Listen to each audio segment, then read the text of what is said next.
Breaking maths news. Unknotting number is not additive under connected sum. I know, what? It was only discovered this June and it's now a couple months later. I didn't notice. This one passed me right by. And we did the video about the tipping tetrahedron hiding behind me over there. And in that I said, let me know if there's more breaking maths news this year. And a bunch of you got in touch to say, did you not see that unknotting number is not additive under connected sum? And I hadn't. I was like, how did I not know about that? That's the one not pun. I won't do it again. So the point is, there was some exciting knot news. I've got some rope. We're gonna have a closer look at it. Let's go. The short version of this is if you combine knots together, they can get easier to unknot. And that's surprising. We knew if you combine knots together, they can't unknot completely, but we always assumed it was of no help. Turns out, yeah, a little bit of help. Now the longer version of this is going to involve a bit of rope, and I'm going to have to very quickly recap some knot theory ideas. So if you already know that, you can skip ahead. And then we're going to do it. We're going to do the unknotting, like knot sum live. Well, by live is in, I've got the paper on my laptop and I'm going to try and work it out as we go along. What most people would call a knot is taking the rope, doing something like that. They're like, ah, there, that's a knot. Mathematicians, however, don't like these loose ends, because if you start moving things around, you might accidentally untangle it. We won't be able to rearrange that knot without risking it coming out. So what I'm going to do is just tape the two ends together like this. So now we have a continuous loop of rope. There we are. And now we can get that knot and we can kind of freely move it around and you know, see how it behaves without any risk of it coming out. So we can investigate that knot. And what I've done here, that's called a trefoil knot. And that's the smallest possible knot. And there's no way to put it down where it doesn't have 3 or more crossing points, which is why it's called the trefoil, or a catchy name, the 3-1. Now for completeness, I have also made the unknot. This is the not knotted scenario. Still a closed loop, but now completely untangled. So if we can take something and rearrange it to look like that, it was never really knotted now, was it? Come on, don't waste my time. But now this, provably, you can never rearrange this in such a way that you get the unknot. This is definitely knotted. What if you wanted to undo this? Well, you'd have to do what's called a crossing switch. The way we do a crossing switch is you pick one spot where the rope goes over itself. We then cut it from underneath and then move it around and rejoin it on top, which I'll do. So what we're going to do is take this bit of rope we've cut underneath this piece around to the top, and there I'm going to rejoin it. So that's one crossing switch we've done to our trefoil knot, and then having made a simple under to over switcheroo, I can now rearrange this into the unknot. And that's why I use different colored tape. I've got an entire rainbow of tape here so we can keep track of how many crossing switches we've done. And pink is one switch. There it is, switch number 1, and that's the trefoil undone. It's got an unknotting number of 1. But could it be bigger? So what I have here is a knot with a crossing number of 7. So it's impossible to put this down with fewer than 7 points where the rope crosses itself. And there's actually the 7-1. Here's a fantastic table of knots categorized by crossing number. So you only get 1 for crossings 3 and 4, there's 2 for 5, 3 6s, actually 7 7s. And this is 7-1. Now the indexes are just kind of a way to keep track. They don't really mean anything, although often 7-1, this is a toroidal knot. So in theory, you could, as you can see, it looks a bit like a donut. If you were to, like, you know, 3D it a little bit, this could be embedded in the surface of a torus, is what we're trying to say. But normally the little index number just means it's one of them with 7 crossings.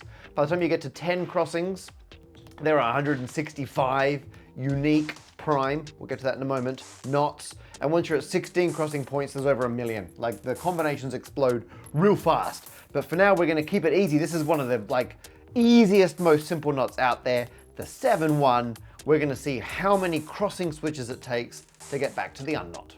But we'll just start with one of these. So I'll cut that one from underneath and move it on top. 1. So that goes up and over. There we are.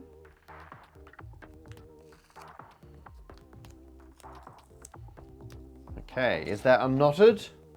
Nope, nope, definitely still a knot. Okay, so let's just do another one there. There we go. Now, I'm being a bit haphazard about this. In reality, how you rearrange it and where you make the crossing switch makes a big difference to whether or not it completely untangles in a certain number of switches. But I happen to know for the 7-3, because it's a real basic knot, I happen to know it actually doesn't really matter. You can just kind of make them anywhere unless you get real unlucky. This is gonna work. So that's now 2. We've done 2 crossing switches. Is it the unknot? No. Oh, is it? It's a trefoil. So 2 crossing switches, we're down to the trefoil, so spoiler, 1 more. There we are, 3rd crossing switch, and the 7-1 has been reduced to the unknot. You can see I've still got the evidence of my 3 crossing switches there, and so that's it. So it turns out the 7-1 knot has an unknotting number of 3. And because it doesn't matter how you arrange the rope, it's still the same knot, that's an invariant for that knot. So every single knot has its own unknotting number.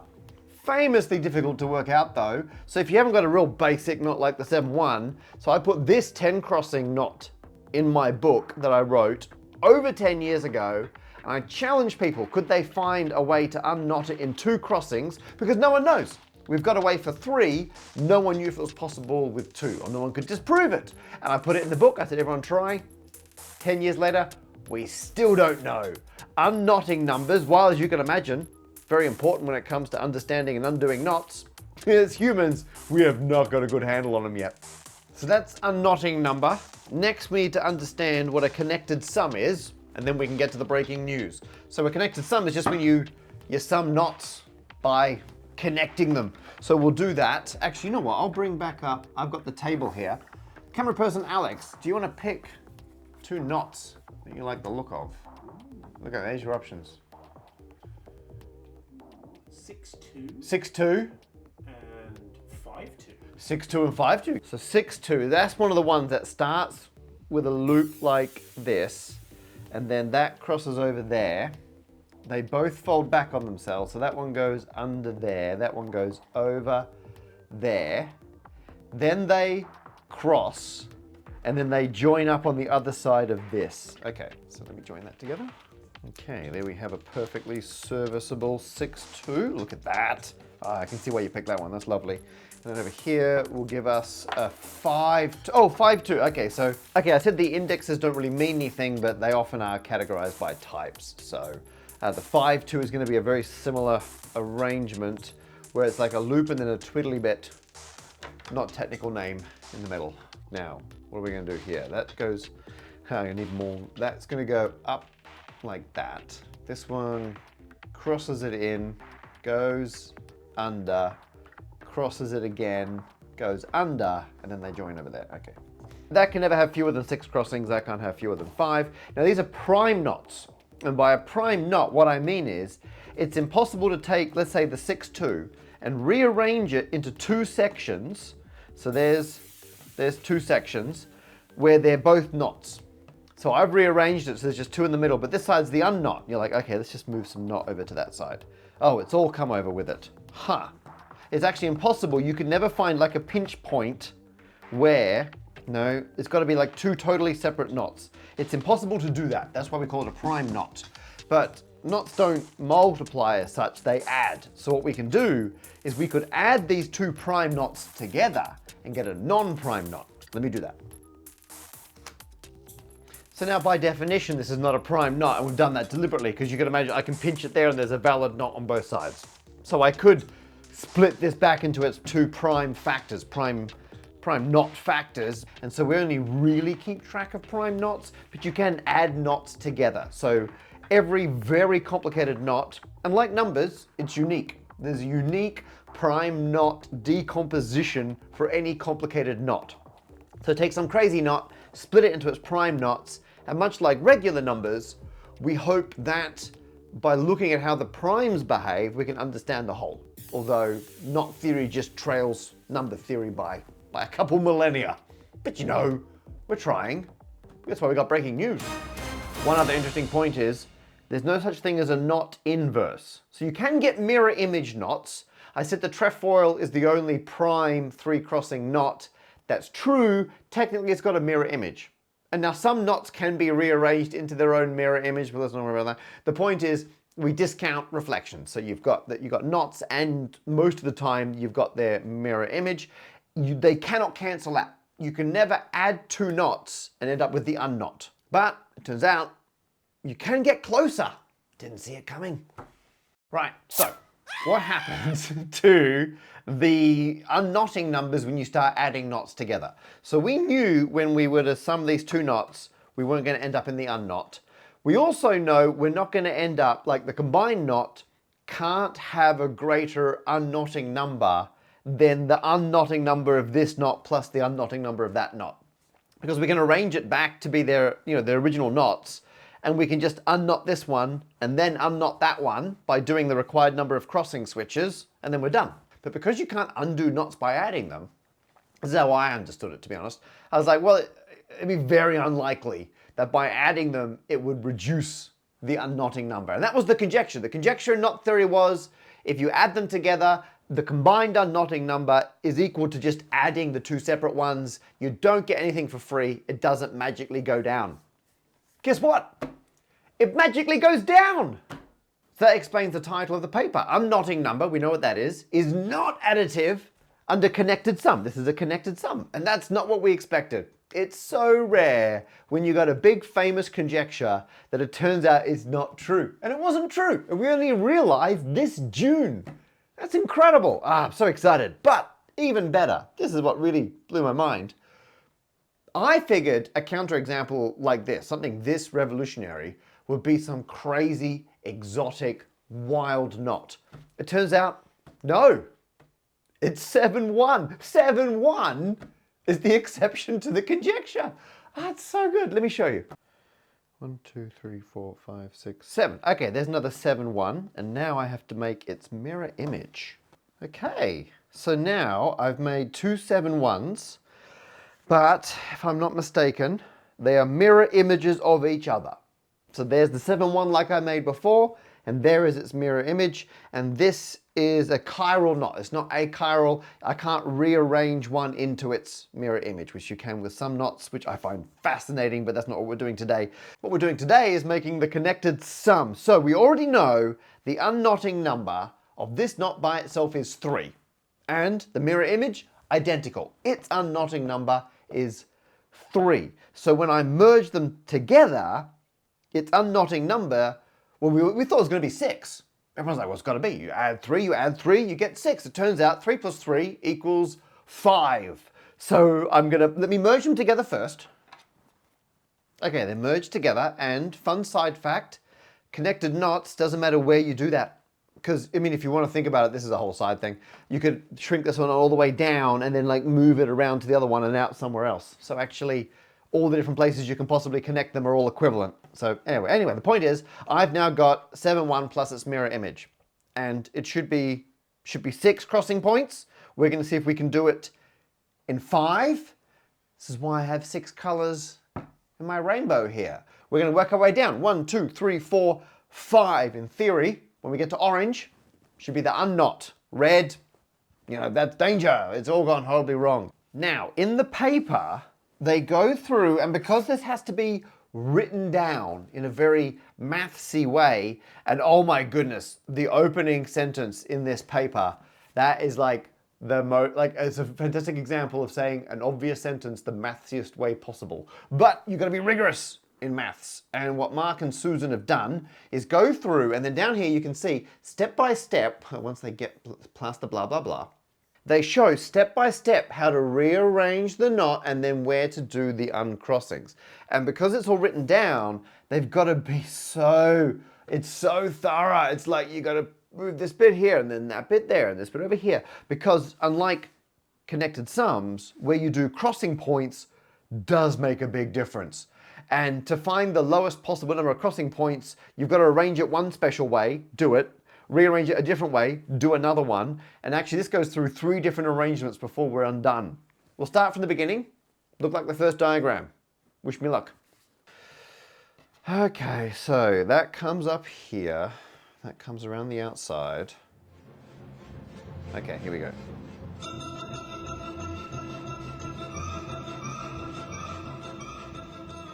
That's it. So, ta-da! That's like the beginning state of figure 2. Now, in the paper, you can see they now show you how to rearrange it via 1, 2, 3 intermediates to get to that state down there. It gets moved to the other side over here. Okay, done that. Crossing switch number 1 is here. So I'm going to take under and swap that over. What I'm actually going to do is take the top and move it to the bottom because we've already got a bit of tape there. There we go. Cut that. Second crossing switch is in here. I'm taking this bit and moving it under that bit. Come on, don't mess it up, Matthew. That's the top. Number 2. Okay, so we're now at the end of figure 2 here. If we scroll down to the next figure, it starts at the same place. That's what we were a second ago. And all this is rearranging. And it looks like it's complicated. It's a lot of rearranging. But if we come down here to figure 4, we basically need to end up in that state there, and then we do one crossing switch. So instead of doing it step by step, I'm just going to do it with the power of rope. And I may regret this, but I'm just going to pick this up and totally rearrange it until I get it into that setting. So, tell you what, that will happen magically when I clap my hands. Ready? Ta-da! That didn't take a long, tedious time with lots of swearing. It took me four attempts. As in I had to, I rage quit 3 times and then started again. But there it is. I'm convinced that's the whole thing. And it's this little kind of goes under itself, does the loop-to-loop under that central beam and then back down again. Conveniently a piece of tape, that was by accident. I need to take that bit of tape from the top and move it to the bottom. So that's going to be uncrossing move number 3. Here we go. Yeah, that's definitely it. But boom! 3 crossing switches. What's the next diagram going to look like? Here we go. Let's go check it out. So, do I just follow the instructions? Or do I... Oh, look at them! No! Why? What? No! I'm not doing all that. Where's it end up? There. I'm just going to do that! Okay, I make it sound so easy. Okay. Oh, that's so awful. Okay, here's what we're going to do. We're going to jumble it up again and keep rearranging it until I get, where are we now? This is the beginning of figure 6. So I'm going to jumble it up until we get the beginning of figure 6. We do that uncrossing number, and if we don't get the unknot, I quit. That's it. I'm out. I'm never making a video again. Okay, here we go. Oh, I'm sorry. And now it's magically going to happen when I clap my hands. I don't want to talk about it. But there it is. What I do want to talk about the fact is I'm going to be on tour soon. And all the places I'm doing shows want me to talk about it in a video. And me too. It's really embarrassing if no one's there. So starting on the 3rd of October, I'm in Leamington Spa. That's the first show. And then all these other ones, we'll put them on the screen. Check them all out. Please come along. Particularly, if you're in any of these places, come along. London, a little terrified about London. We're in the same theatre where Matilda, the musical, normally is. And that's a lot of people. So please, if you're in London, that's very early December. Come and see me there, it's gonna be quite the show. And Reading, I was real insistent they put me in the Hexagon because the Hexagon's a hilarious named theatre for a math show. But they're like, oh yeah, no worries, I'm sure 1,200 people will enjoy watching you in the Hexagon. I'm like, yeah, definitely that many people. So please, if you're anywhere near Reading, if you can't do London before, Reading's early 2026. So come to that one, please. Anyway, right, so I'm on tour. It's gonna be amazing. You can get VIP tickets. I'll talk about them at the very end of the video. Come and see me. So now, all we gotta do is do the last 2 crossing switches and we should get back the unknot. So yellow, number 4, they want that to happen where the blue is. Oh, it's fine. I'm going from under up, so it goes on the purple. Okay, fine. So very, very carefully, we're going to cut this one. There. There we go. That's 4. And then, don't want to have to use that red. Now, thank goodness, don't have to rearrange it. It's, uh-oh, don't mess this up. That's there, that's there. Those are both there. It's that one. I'm like 98% sure that's the one there. Okay, here we go. Don't cut the wrong bit by accident. To the top. Now, earlier on in the video, we demonstrated that the 7-1 needs 3 crossing switches before it unknots, and the mirror image is identical. So had we done this before we joined them, definitely 6. We would have been using the red. But now, come on, now, by adding them and doing so much complicated rearranging. So here we go. Gonna release it. Come on, just become the unknot. It still feels so knotted. No, it is. It's the unknot. It worked. I shouldn't sound so surprised.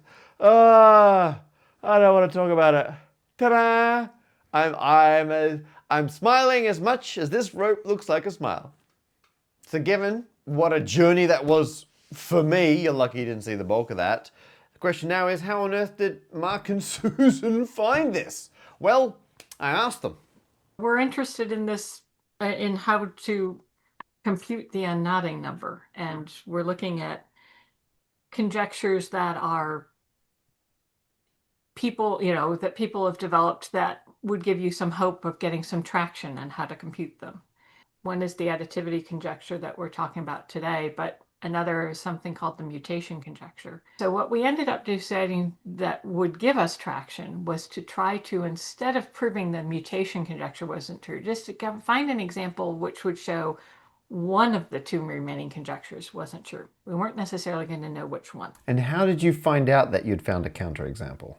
The programs that we were running were basically writing their observations out to a file. One of the files, well, the one that actually sort of ended up giving us the result, literally sort of, it was programmed to write out connect sum broken. We had broken the connect sum conjecture. I mean, this process we were taking, where we started with connect sums, where the conjecture told us what the unknotting number should be, and making these crossing changes to get to a bunch of knots, which we then would know ought to have unknotting number 4. We sort of had to track our way through the data to see where it came from, but then it actually told us it started from this diagram of something that ought to have had unknotting number 7. And although later work we managed to improve that to, it actually came from something that a connect sum that should have been unknotting number 6. But we could actually go back through the data and track the crossing changes it made to get to the knots that it identified. And sometimes we sort of found the exact right counterexample in order to be able to leverage all of this work that our colleagues had done, because people had been doing an awful lot of work studying knotting sequences that contained, more generally, torus knots, but the knot 7-1 itself. Turns out the answer, as always, was a computer running Python. Isn't that great? So that's the breaking maths news. Did not see this one coming. And if there's any other breaking maths news, future or past, that I've missed this year, please do let me know. And please do come and see me on tour. So shows right through the rest of 2025 and early 2026. Link below in the description. Please come along. I mean, it's a real tough sell convincing venues to book in a maths show. And I'm like, I swear people will come and see it. And when they book it in, I need to show up with an audience. That's you. And you can see me afterwards. I mean, I will be there as long as it takes afterwards. I will sign your calculators. It's not a joke. We'll take selfies. It'll be great. So if you come along, I guarantee I will be there. We will definitely say hi if that's what you want. Or the VIP tickets I mentioned, you can pay an upgrade to get there early. And I know it's expensive, but you know, it's covering us being able to stay in a nice hotel. That's the very short version of that. And it's paying for Alien to come along and do the show as well. I like to make it a fun tour. Anyway, the point is, you're supporting us having a nicer time, and you get to come in, see the sound check. I'll do a Q&A with you before the show, and I'll do the meet and greet with you then, and it's exclusive merch. But if you can't afford it, it's fine. I'll still see you after the show. That's it. See you there.